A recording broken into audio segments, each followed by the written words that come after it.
Bu dolapla ilk karşılaştığım yer bir ev değildi. Bir çöpün yanıydı.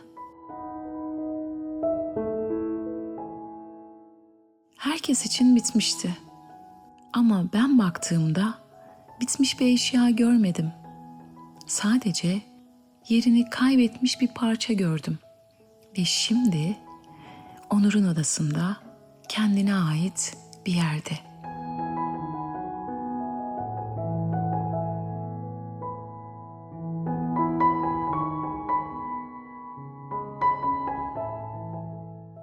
Dolabı eve getirdiğimizde ilk işim içini dışını komple temizlemek olmuştu.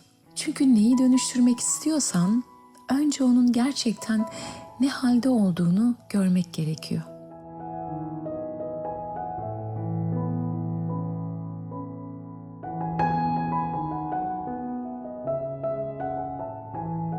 Boyamaya geçmeden önce her zaman yaptığım gibi onarılması gereken yerleri kontrol ettim. Kırıklar vardı, çatlaklar vardı, eksikler vardı. Normalde bunun için ahşap macunu kullanırdım ama sağlık problemlerimden dolayı çok uzun bir ara verdiğim için bu süre zarfında maalesef malzemelerimin kurumuş olduğunu fark ettim. Tabii ki macunun da. Bir an durdum, sonra devam ettim. Çünkü bazen elinde olmayanla değil, elinde kalanla ilerlersin.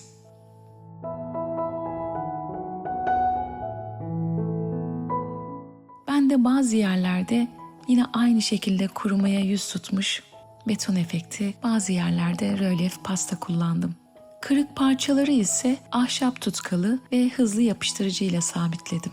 Tüm onarım işlemlerinden sonra her şeyin tamamen kuruması için bir gün bekledim. Evet, beklemek zor ama erken dokunduğun her şey daha çok zarar görüyor. Ve sonrasında zımpara yaptım. Yüzeyi pürüzsüz hale getirmek için temizleyip boyamaya hazır hale getirdim.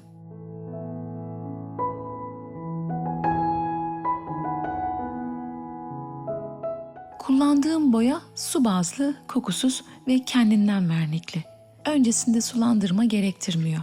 Şişeyi çalkalayıp boya kabına döktüm. Köşelerde ipek uçlu fırça, geniş yüzeylerde parmak rulo kullandım.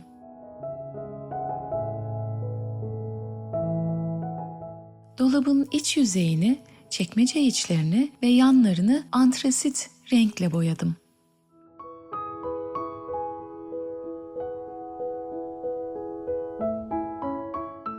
Bu dolaba baktığımda ben sadece bir eşya görmüyorum. Yıllarca birilerinin hayatına eşlik etmiş, kullanılmış, yorulmuş, yıpranmış. Tıpkı bazı şeyler gibi. Üzerindeki her çizik, her kırık, her leke aslında bir iz. Ama sonra bir gün eskidi, çirkinleşti ya da artık iş görmüyor deniliyor ve yerini yenisi alıyor. O ise ya bir köşeye atılıyor, ya yakılıyor ya da bir gün benim karşıma çıktığı gibi bir çöpün yanına bırakılıyor. Ama ben orada bitmiş bir şey görmüyorum. Ben devam edebilecek bir şey görüyorum. Ve belki sadece bu dolap için değil.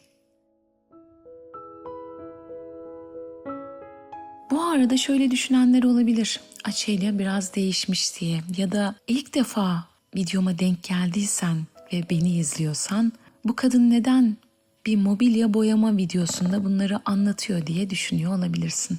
Aslında çok da uzak değil. Bir zamanlar radyo spikerliği yapıyordum. Gerçekten çok severek ama devam edemedim. Ve içimde hep yarım kalan bir şeyler oldu. Şimdi bu videoları çekerken, seslendirirken, müziklerini yerleştirirken o his geri geliyor.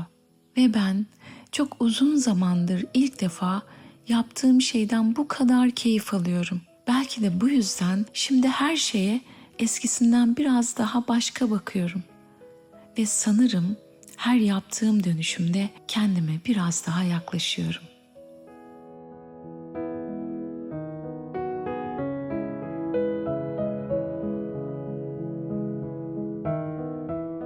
Dolabın kapağını ve dış yüzeyini kırmızı renkle boyadım.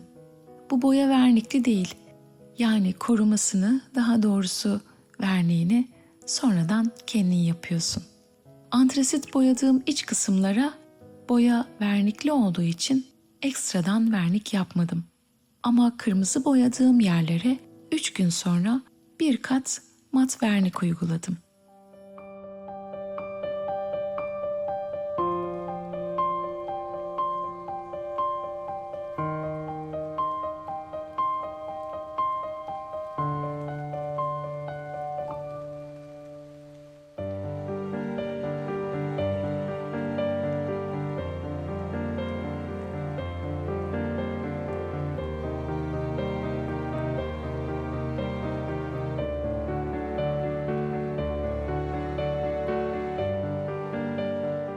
İki kat boyadım.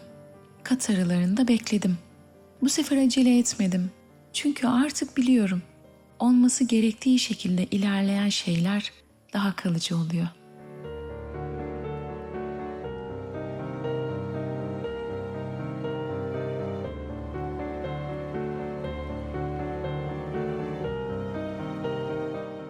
Dolabın kapağında kümes teli kullandım. Teli kapağın arka yüzeyine yerleştirip zımba tabancasıyla sabitledim. Köşelerden başlayarak ilerledim. Fazlalıkları kestim ve düzgün bir form verdim.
Teli kapağı monteledikten sonra şöyle karşısına geçip bir baktım.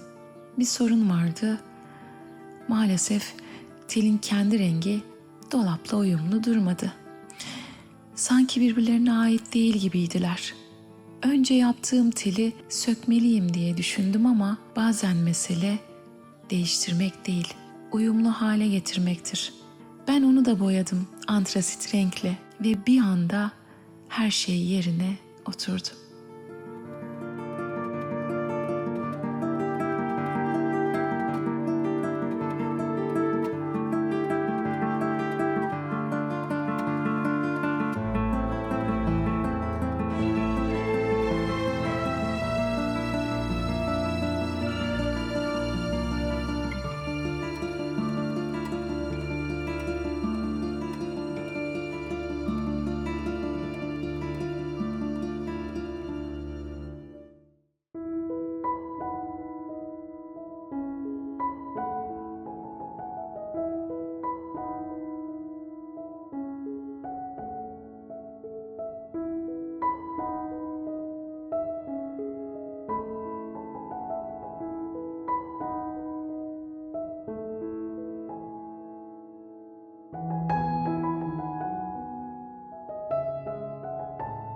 Bu dolap bir zamanlar çöpe bırakılmıştı.